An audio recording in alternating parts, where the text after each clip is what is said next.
Korowai adalah suku yang ditemukan sekitar 35 tahun yang lalu di pelosok Papua. Jumlah penduduknya sekitar 3.000 orang. Suku terasing ini tinggal di sebuah rumah pohon bernama rumah tinggi. Beberapa rumah bahkan bisa mencapai ketinggian 50 meter di atas tanah. Suku Korowai adalah salah satu orang Papua daratannya yang tidak menggunakan koteka. Orang Korowai tinggal di kawasan hutan yang berjarak sekitar 150 km dari Laut Arafura. Mereka adalah pemburu pengumpul dengan keterampilan bertahan hidup yang sangat baik. Hingga sekitar tahun 1975, Korowai hampir tidak pernah berhubungan dengan dunia luar. Tinggal di kampung buatan pemerintah merupakan fenomena yang relatif baru di kalangan Korowai. Mereka membangun rumah yang dibagi menjadi 2 atau 3 kamar dengan tempat api di setiap kamar. Pria dan wanita hidup terpisah. Pada tahun 1992, ketika desa Yaniruma diresmikan oleh pemerintah Bovendigul, tim pembuat film dokumenter akhirnya dapat mengunjungi Korowai di pemukiman mereka. Antara tahun 1978 dan 1990, Korowai masih memiliki sungai. Mereka membuka kebun dan berburu. Mereka juga dikenalkan dengan metode penyembuhan atau program kesehatan yang dikelola oleh pemerintah. Namun meski mengetahui hal tersebut, masih banyak dari mereka yang menggunakan cara tradisional untuk menyembuhkan sakitnya. Sebagian besar masyarakat Korowai masih mandiri. Mereka membuat kapak dari batu, membuat garam, dan banyak bertani. Uang pertama yang diperkenalkan di sana berasal dari misionaris. Mereka juga membantu kegiatan mereka dan dibayar dengan rupiah. Dengan uang ini, mereka bisa membeli beberapa barang di toko-toko lokal seperti garam, pakaian, dan pisau cukur. Sejak tahun 1990, Korowai terlibat dalam proyek-proyek kehutanan perusahaan asing. Mereka bekerja sebagai pemandu wisata dan pengemudi perahu, meskipun banyak dari mereka tidak lulus sekolah dasar. Sebagian berhasil mengenyam pendidikan menengah di Kou Bovendigul atas. Kini pemuda Korowai bisa belajar di Jayapura. Pada dasarnya Korowai hidup dalam kondisi terisolasi. Mereka membangun rumah tinggi untuk melindungi keluarga. Tidak hanya dari serangan binatang buas, tetapi juga untuk melindungi mereka dari roh jahat. Sejak lama, Korowai dianggap sangat resisten terhadap konversi agama. Kemudian pada tahun 1990-an, terakhir mereka dibaptis. Berikut fakta menarik lainnya tentang kehidupan suku Korowai di Papua bagian selatan. Yang pertama, rumah pohon dan bacokai. Rumah pohon dan adat untuk membangun rumah. Pohon besar yang kokoh dipilih sebagai tiang utama. Lantainya terbuat dari ranting, kulit pohon sagu digunakan untuk membuat dinding, atapnya dari dedaunan hutan. Untuk mengikat rumah digunakan tali rotan yang kuat. Untuk mencapai rumah tersebut, sebuah tangga panjang disusun ke bawah.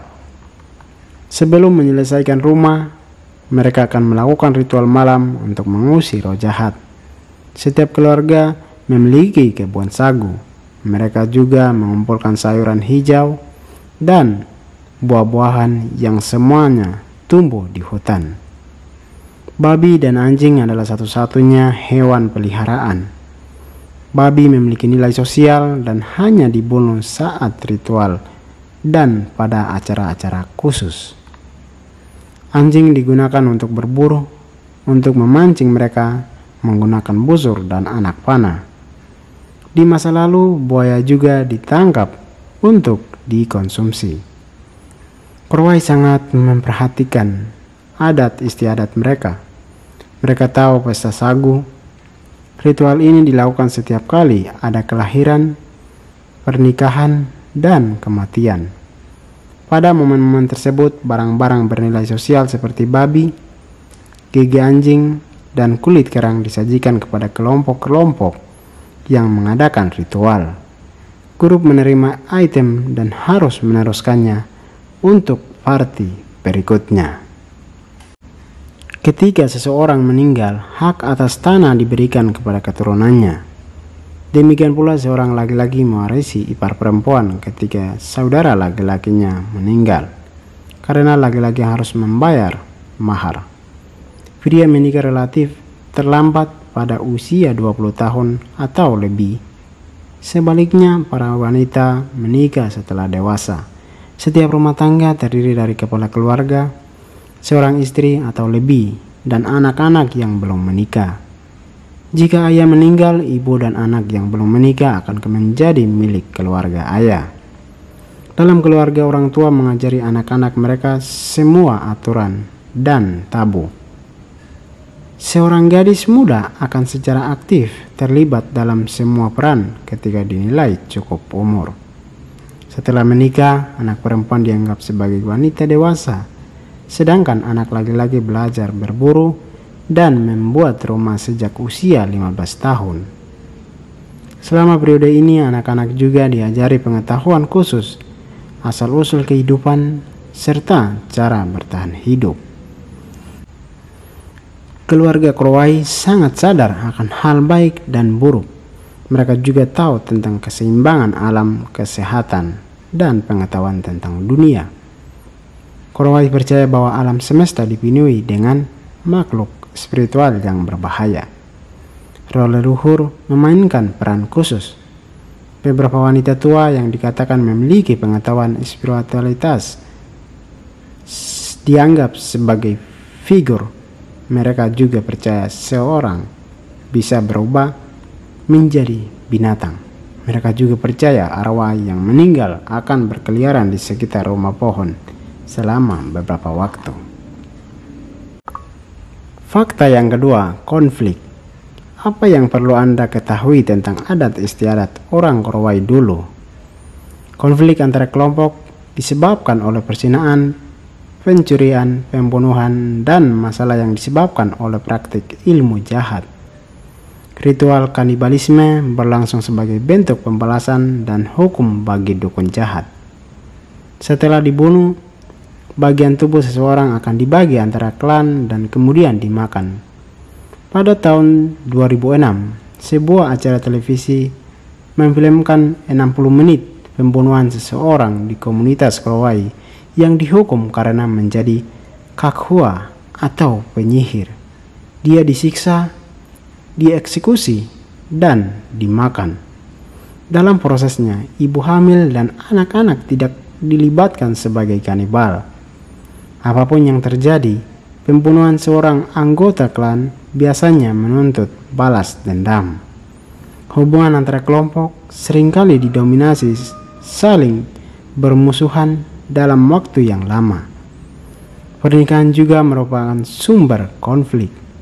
Ketika seorang wanita dalam sebuah keluarga dianiaya, itu akan memicu balas dendam. Perzinahan umumnya diselesaikan melalui pertukaran barang antara keluarga yang terlibat, sedangkan perempuan yang dijalankan oleh laki-laki biasanya diselesaikan dengan membayar mas kawin kepada keluarga perempuan.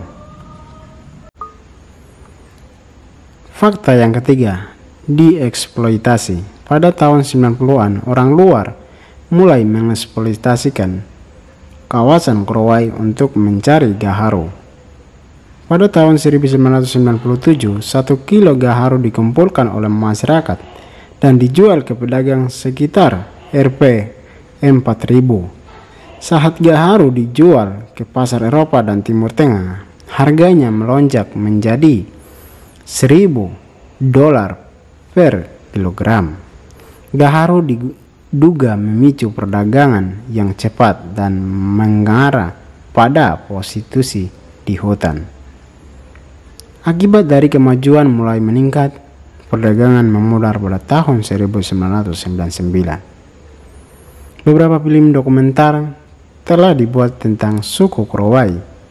Pada tahun 1993, kru film mendokumentasikan Korowai membangun rumah pohon dan menunjukkan praktik kanibalisme. Pada tahun 2011, suku Korowai ditampilkan dalam film dokumenter Human Plant di BBC. Sebelumnya Korowai juga dikunjungi oleh Rupert Stes, seorang antropolog dari Red College, Oregon. Dia tinggal bersama mereka selama 16 bulan untuk mempelajari budaya asli mereka.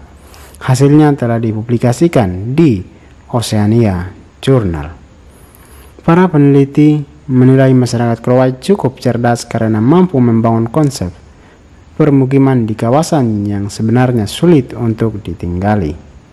Di antara sejumlah peneliti dan antropolog, mungkin yang paling fenomenal adalah dari jurnalis bernama Paul Raphael. Dia hanya tinggal selama 4 hari, tapi Raphael menggambarkan perjalanan 4 hari pada Mei 2006 dengan jelas. Di situs, Raphael menjelaskan, meskipun masyarakat Korowai memiliki kebiasaan memakan daging manusia atau kanibal, hal itu tidak terjadi setiap saat. Mereka juga memakan daging hewan yang biasa diburu seperti kasuari, ular, kadal, rusa, atau babi hutan. Mereka juga memenuhi nutrisinya dengan memakan larva kumbang, kata Raphael. Berdasarkan informasi dari kembaran pemandu wisata Raphael saat itu, masyarakat Korowai selama ini masih memiliki kebiasaan makan daging manusia. Namun ritual ini sudah sangat berkurang sejak mereka mulai mengenal orang luar. Kembaran menambahkan hampir seluruh masyarakat suku Korowai telah menjadi kanibal. Perilaku itu bukanlah sesuatu yang tabu di sana.